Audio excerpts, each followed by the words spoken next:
Hi, my name is Daniela Hamilton, and this is the first time I've allowed my voice to settle into the hush of a recording booth without hiding behind edits or polite disclaimers. I'm here because I need to confess something I've whispered to mirrors for years. I think I'm a terrible person.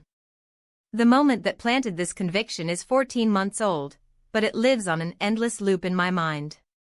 It was late autumn, the night my best friend Nora hosted the second-to-last rehearsal dinner before her small, backyard wedding. She'd asked me to arrive early, to help her string fairy lights and calm the mild chaos that always swirls around her big plans. I had promised, I'd even picked up her favorite lavender candles.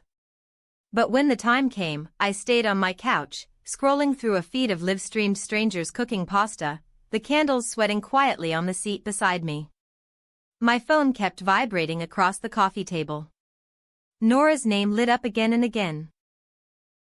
First with emojis, then with question marks, finally with a single, raw please. I watched the screen go dark every time, the way you might watch rain slide down a window you have no intention of opening. I told myself I was tired, overworked, nursing the beginnings of a cold. The truth was simpler and uglier. I chose my comfort over her joy.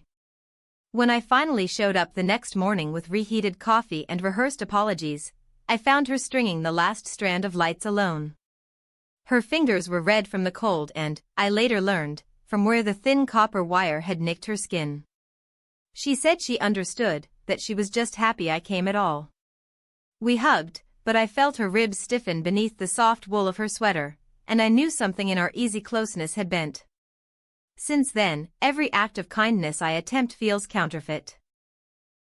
I volunteer to cover shifts, I mail birthday cards early, I donate to strangers' fundraisers, yet a voice inside reminds me I'm only compensating for the night I abandoned someone who counted on me. Maybe that's why I'm recording this, because saying it aloud exposes the rot to air. I'm learning that shame can't loosen its grip unless it's named. I can't undo that decision, but I can let its weight teach me to answer the next vibrating plea, even when comfort tells me to stay seated. Somewhere between this confession and the next small brave choice lies the person I hope to become. If you're listening, maybe you've felt that hollow echo too. Let's forgive ourselves enough to keep trying, together.